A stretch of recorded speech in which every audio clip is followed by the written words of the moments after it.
Olá pessoal, tudo bem? Olha, nessa videoaula nós vamos dividi-la em duas etapas. A primeira etapa nós vamos falar sobre a literatura goiana, tá? Mais especificamente sobre Cora Coralina, que é a nossa poetisa mais famosa e aclamada. E numa segunda parte nós vamos estar falando sobre a carta argumentativa, beleza? Então, para a primeira parte do nosso vídeo, né, eu separei algumas falas, né, sobre Cora Coralina, né, para representar a nossa literatura goiana. É claro, professora, que dentro da literatura goiana nós temos outros autores, né, que vão se destacar também, J. Veiga, Bernardo Ellis, né, entre outros, entre vários outros. Porém, hoje eu quero destacar a nossa poetisa Ana Lins dos Guimarães Peixoto Bretas, tá? Mais conhecida como Cora Coralina. Gente, ela foi poetisa, ela foi contista, ela foi uma escritora, autora brasileira contemporânea, tá? Ela foi uma escritora das coisas simples, né? Ela escrevia de maneira simples, de fácil entendimento, suas palavras eram sempre muito bem absorvidas pelo leitor, ok? E ela começou a escrever ainda na adolescência, tá? Participava, assim, de alguns eventos da época, né? Quando adolescente, e começou a escrever. Durante a maior parte da vida dela, ela foi doceira, ela fazia doces cristalizados para vender, né? E ela criou, né, logo após, assim, a sua maioridade, ela criou o Jornal de Poemas, né? Jornal de Poemas Femininos, né? Chamado A Rosa. Né? E a partir daí, com algumas amigas, né, ela começa a escrever contos, crônicas, né, e sempre com o pseudônimo de Cora Coralina. Por quê? Por que, professora, ela usou um pseudônimo? Gente, quando ela nasceu, né, na cidade de Goiás, lá já haviam várias Anas. Por quê? Porque a padroeira da cidade era Santana, né? Assim como a nossa cidade de Anápolis. E aí, toda criança que nascia era do sexo feminino, Ana. Ana. E para se diferenciar delas, né? E também por outros motivos, né? E curiosidades que nós vamos saber aqui agorinha, ela criou esse pseudônimo, Cora Coralina. Olha uma curiosidade interessante sobre o pseudônimo dela, né? Cora, né, significa para ela coragem, tá? Cora de coragem, né? E Coralina, né? Coralina, né? É o vermelho do rio, né? Ali que passa às margens da casa dela. Então, coragem, né? E representando também o Rio Vermelho. Por que coragem, professora? Porque ela escrevia, né? Escondido do marido dela. O marido dela não permitia que ela escrevesse, então ela escrevia escondido, gente, né? Pode acreditar. Então ela utilizava esse pseudônimo, né? E escrevia contos, né? E coisas simples da vida, né? Ela relatava as coisas que as pessoas às vezes não se importavam de relatar, tá? Então, ela foi uma mulher que ocupou, né, a vice-presidência do Gabinete Literário Goiano, né, em 1907. Ela conheceu também, logo após, o advogado Cantídio, né, que foi, né, o seu marido, pai de seus 6 filhos, 2 morreram, né? E ela foi viver com ele em São Paulo, onde eles se casaram, né? E viveram lá até a morte do Cantídio. Após a morte do Cantídio, a Cora ainda ficou, né, lá no estado de São Paulo por mais alguns anos. E ela voltou, ela retornou na década de 50 para Goiás, né? E em 1932, ela vai participar da Revolução Constitucionalista em São Paulo, tá, gente? Olha que importância, tá?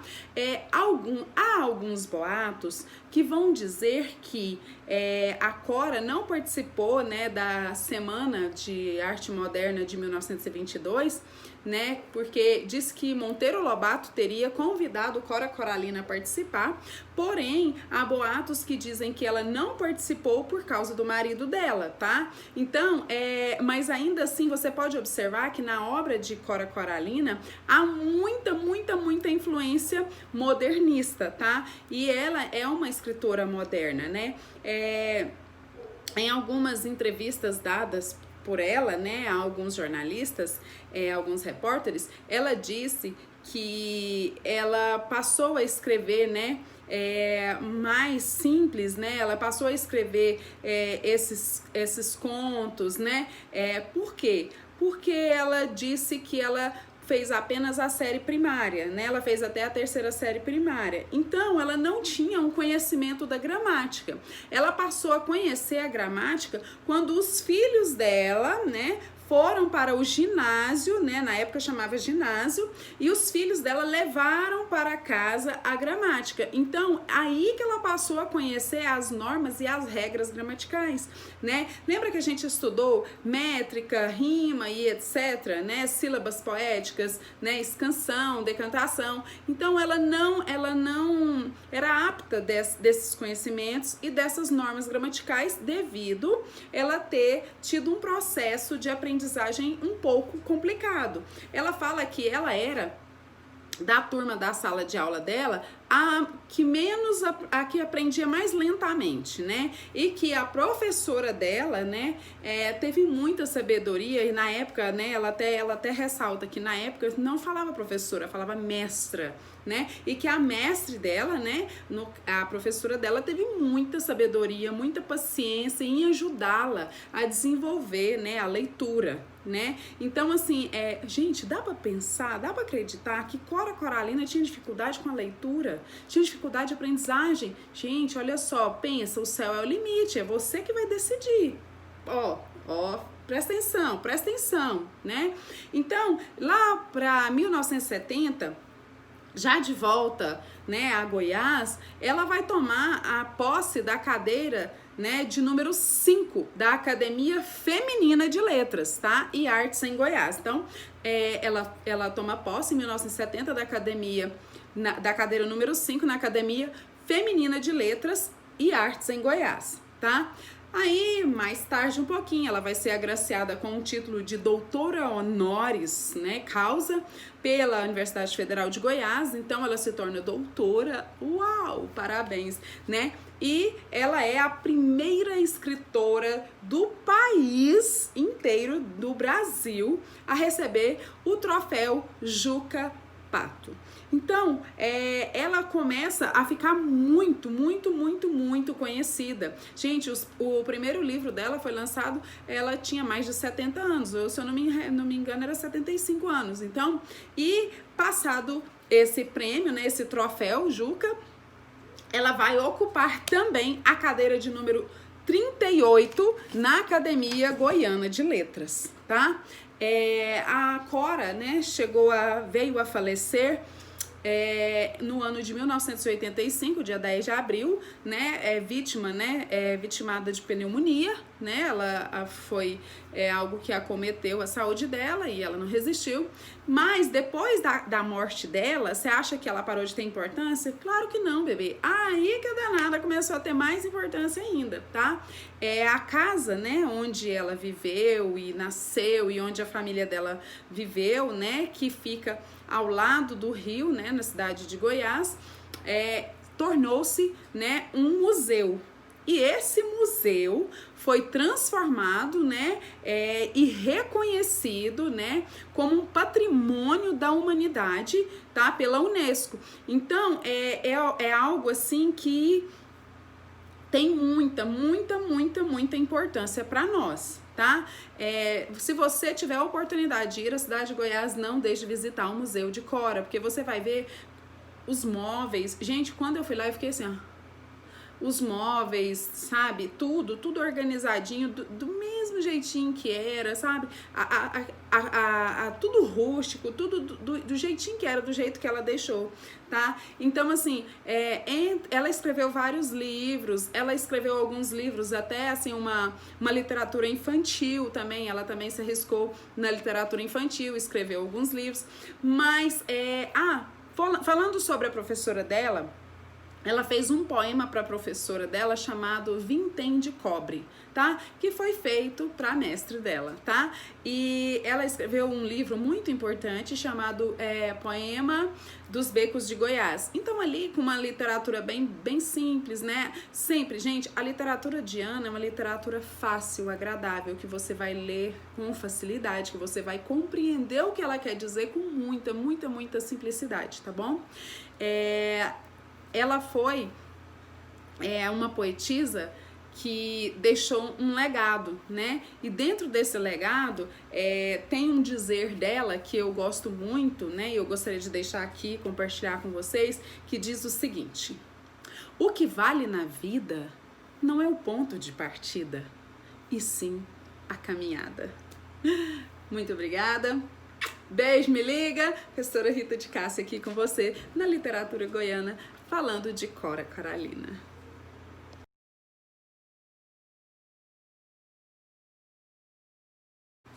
Olá, seus bebês!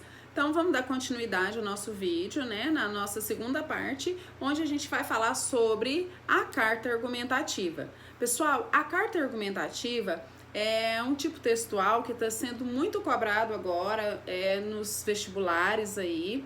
E é importante que vocês saibam a estrutura, né, de uma carta argumentativa.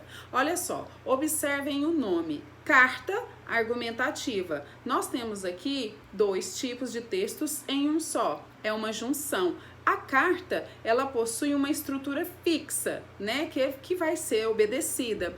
E o texto argumentativo também possui ali as suas características e especificidades, ok? Então, vamos lá. Vamos ver o que vem, né, a ser essa junção, né? Então, a estrutura de uma carta, ela é muito básica, ela é muito simples. Ela é composta, né, primeiramente, local e data, né, onde você vai ali colocar, né, o local e a data. Por exemplo, suponha-se que nós estejamos, né, que no comando da prova que nós estamos fazendo, pede para que você fale, né, não especifica uma data e nem um local, ok? Então, você vai colocar a data e o local do dia em que você está e o local também. Ou seja, por exemplo, Anápolis, 25 de agosto de 2020, ponto. Né? Ali eu já fiz o cabeçalho da minha carta, o cabeçalho do meu texto, tá? Nesse momento eu coloquei ali a localização, né? E a data em que se encontra, tá? Você tem que observar também que uma carta, ela é composta por vocativo. Gente, e o vocativo, ele é obrigatoriamente seguido de vírgula. Então, todas as vezes que você fizer um vocativo, obrigatoriamente você tem que finalizá-lo com vírgula. Por exemplo, quando você vai fazer um vocativo de uma carta, você tem que utilizar um pronome de tratamento.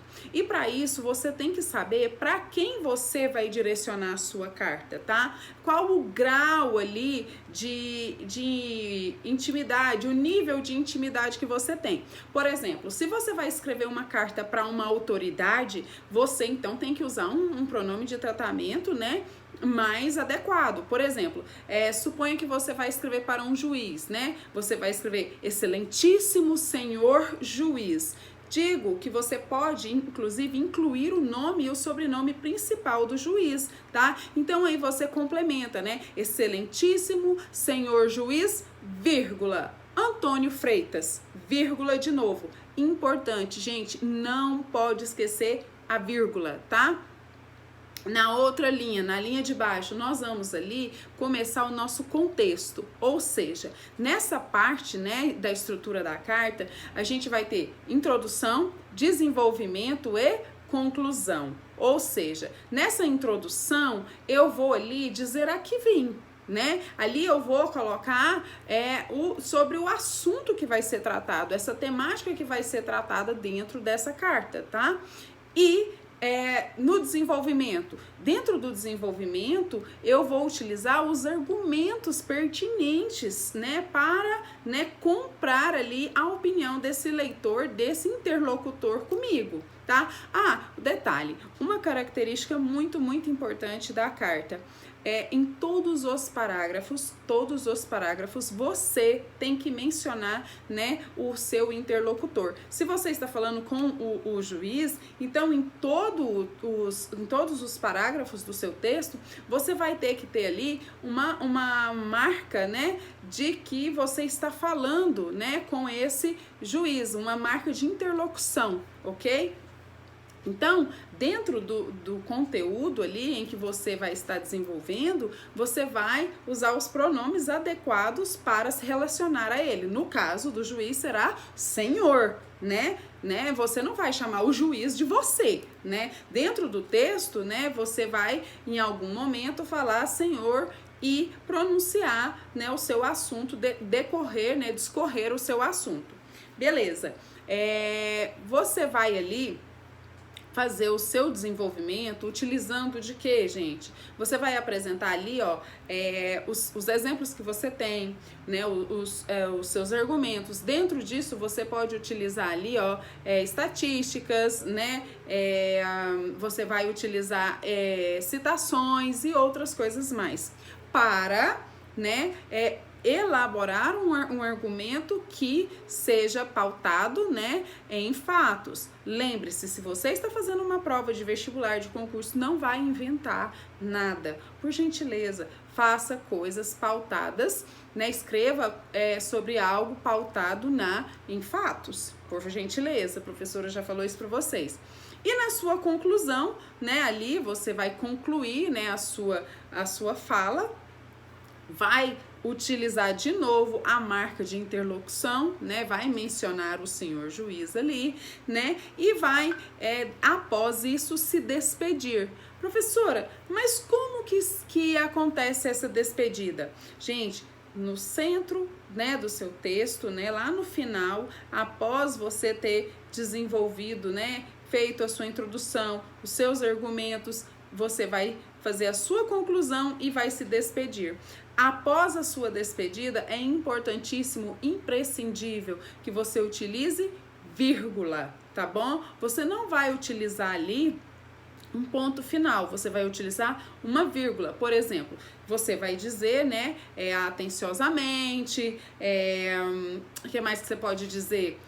Sem mais para o momento, né, cordialmente, né, respeitosamente, depende do seu interlocutor. Se você está falando com uma autoridade, você vai dizer respeitosamente, vírgula, né? Se você está falando com uma pessoa que você não conhece, que não é do seu convívio comum, mas você vai utilizar um atenciosamente, por exemplo. Agora, se você estiver ali fazendo uma carta argumentativa para alguém do seu convívio comum, então você pode utilizar algo mais cordial, né? Cordialmente, carinhosamente, né? E sempre finalizando com a vírgula. Olha, gente, depois dessa despedida, se você assinar o seu nome, é 0, tá? Você nunca assina o seu nome em uma carta de concurso. Nunca. Você não vai se identificar, a menos que no comando, né, do texto peça para você se identificar, vamos supor, com um pseudônimo, por exemplo, né? Ou que você coloque, né, um nome comum, João, Maria, José, não tem problema se o comando do texto estiver pedindo. Porém, se o comando do texto não estiver pedindo, você vai encerrar ali, né, após a despedida, na vírgulazinha, acabou seu texto.